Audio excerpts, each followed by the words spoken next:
Hola, ¿qué tal? Bienvenidos a este podcast en donde vamos a contar las historias de nuestro grande héroe.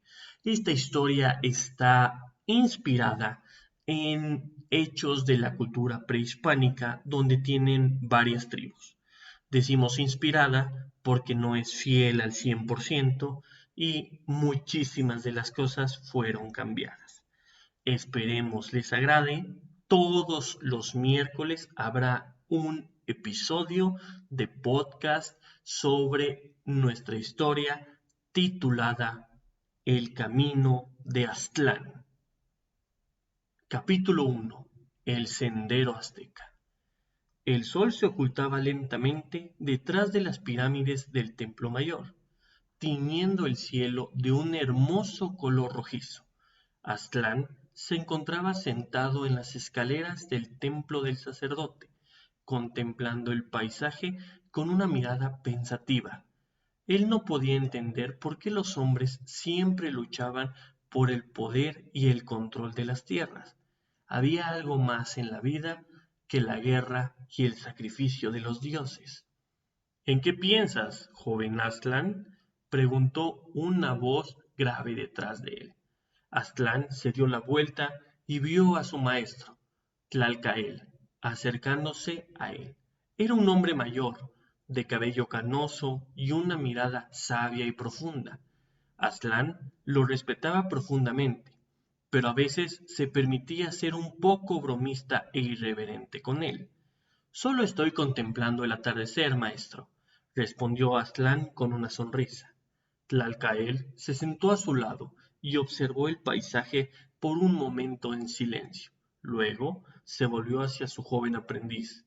¿Qué piensas sobre los rumores de guerra, Aztlán?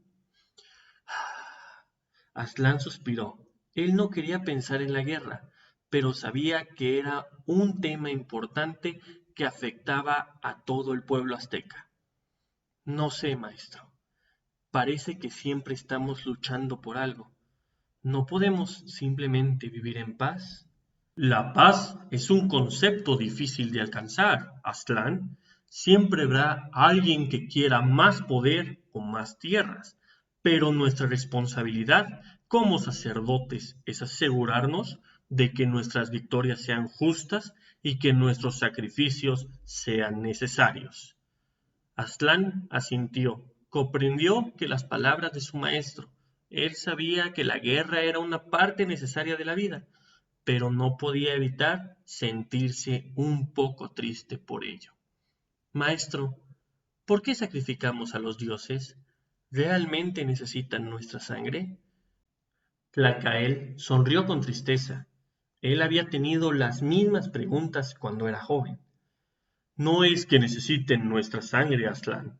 Es una muestra de nuestra devoción y agradecimiento hacia ellos. Y también es una forma de mantener nuestro equilibrio y armonía con el universo. Aztlán asintió, pero aún sentía que había algo más dentro de los sacrificios. Él estaba ansioso por aprender más sobre la cultura azteca y descubrir los secretos detrás de sus creencias y rituales. Maestro, ¿puedo preguntarte algo? Tlalcael asintió con una sonrisa. Por supuesto, Aztlán. Siempre estoy aquí para ayudarte en lo que necesites. Aztlán miraba hacia el horizonte mientras la luz del sol se desvanecía, sumido en sus pensamientos acerca de la guerra que se avecinaba. Tlalcael, por su parte, lo observaba en silencio, sabiendo que su joven aprendiz tenía mucho que aprender acerca de la realidad que lo rodeaba. No puedo entender por qué siempre hay tanta violencia entre los pueblos, dijo Aztlán con tristeza. Tlalcael se acercó a él y puso su mano en el hombro.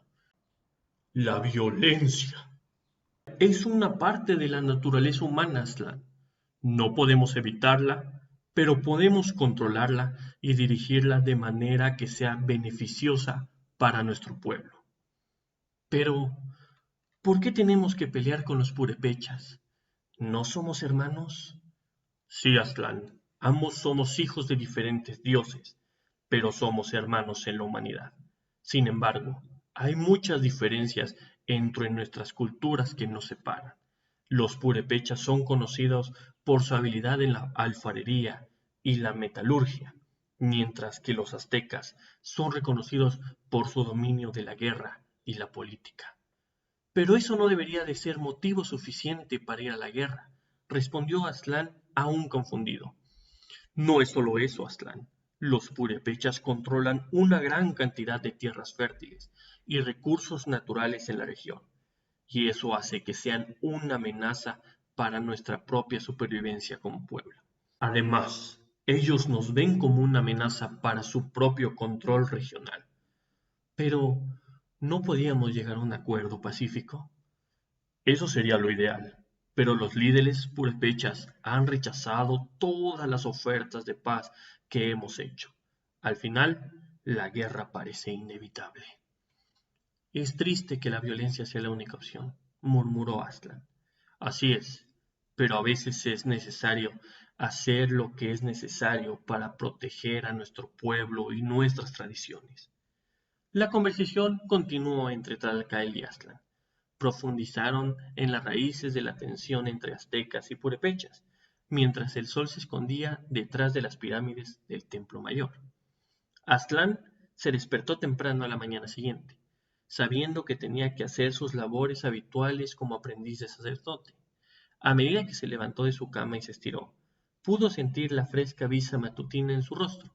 La habitación en la que dormía estaba decorada con murales de las historias aztecas, lo que recordó la importancia de su papel en la sociedad. Después de un desayuno rápido, Aztlán se dirigió al templo para comenzar su trabajo. Al llegar al lugar, pudo ver a algunos de sus compañeros realizando tareas similares a las suyas. El sol estaba empezando a elevarse en el cielo y el aire estaba lleno del sonido de los pájaros que cantaban. Aztlán comenzó limpiando los instrumentos utilizados en el sacrificio de la noche anterior. Este proceso incluyó el lavado de las tablas de sacrificio y la limpieza de los cuchillos utilizados para el sacrificio de los prisioneros de guerra. Fue una tarea desagradable, pero Aztlán sabía que era necesaria para mantener el templo limpio y ordenado. Después de terminar la limpieza, Aztlán se dirigió al río para lavar la túnica de su maestro. Al llegar al lugar, se encontró con un grupo de niños que estaban jugando en la orilla. Los niños eran de diferentes edades y parecían estar disfrutando de su tiempo libre. Aztlán no perdió mucho tiempo con ellos, ya que necesitaba completar su tarea, pero se preguntó si alguna vez tuvo tiempo para divertirse como ellos. Después de lavar la túnica de su maestro, Aztlán regresó al templo y colocó la túnica en su lugar. A continuación, tuvo que realizar algunas tareas menores, como la limpieza del suelo y la eliminación de los desechos de los prisioneros sacrificados. Aztlán trabajó sin descanso hasta que finalmente tuvo un momento de paz. Fue entonces cuando decidió visitar la biblioteca. Aztlán caminó hacia la biblioteca, un lugar que conocía bien. Al llegar, se dirigió directamente al área donde se encontraban los pergaminos relacionados con la astronomía y las matemáticas. Uno de los pergaminos estaba abierto en una página que describía el gran calendario azteca. Aztlán comenzó a leer y pronto se dio cuenta de la importancia de este calendario en la vida diaria de los aztecas. Según el pergamino, el gran calendario azteca estaba compuesto por dos ciclos, el ciclo solar y el ciclo ritual. El ciclo solar se basaba en el movimiento del Sol y estaba compuesto por 365 días. El ciclo ritual se basa en el movimiento de Venus y estaba compuesto por 260 días. Juntos, estos ciclos formaban un calendario de 52 años. Aslan quedó impresionado por la precisión del calendario y cómo éste permitía a los aztecas planificar sus cosechas y preparar para sus misiones de guerra. También se dio cuenta de que su conocimiento de la astronomía y las matemáticas era crucial para el papel que desempeñaba como sacerdote. Aslan siguió leyendo con gran interés el pergamino, admirando la complejidad y la precisión del calendario azteca y su capacidad para predecir eventos astronómicos y agrícolas. Se sintió orgulloso de pertenecer a una tribu que había logrado alcanzar tal nivel de conocimiento y sofisticación. Pero mientras continuaba leyendo, Aslan también entró en reflexión sobre el papel del sacrificio humano en la religión azteca. Recordó la noche anterior, cuando había presenciado el sacrificio de un prisionero en el templo de Huitzilopochtli, si había tratado de no mostrarlo, la brutalidad del acto lo había dejado con una sensación de incomodidad. A medida de que continuaba leyendo el pergamino, Aslan se dio cuenta de que la religión y la cultura de los aztecas estaban muy arraigadas en la práctica del sacrificio humano. Era una forma de honrar a los dioses y asegurar que el sol brillaría día a día, las cosechas seguirían creciendo y la tribu seguiría prosperando. Pero para Aslan parecía difícil reconciliar el amor y la bondad de los dioses con la crueldad y la violencia del sacrificio humano. Finalmente, Aslan terminó de leer el pergamino y se levantó de su asiento. Se sintió abrumado por las cosas que había aprendido esa mañana y decidió dar un paseo por el mercado cercano para despejar su mente.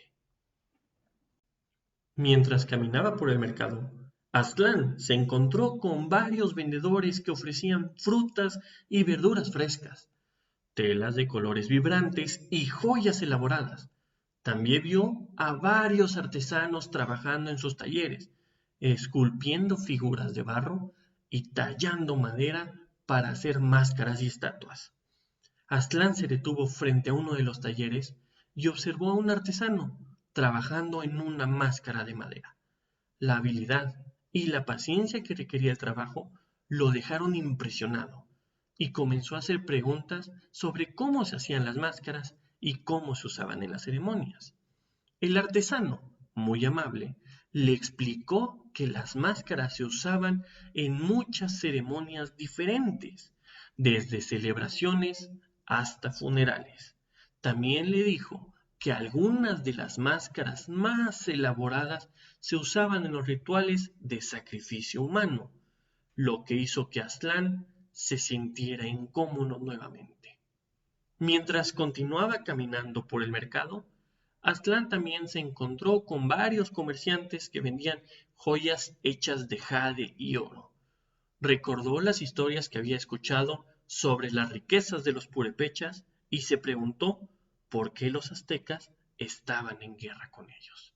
Decidió ir a la biblioteca y buscar más información sobre los purépechas y la historia de la guerra entre los dos tribus.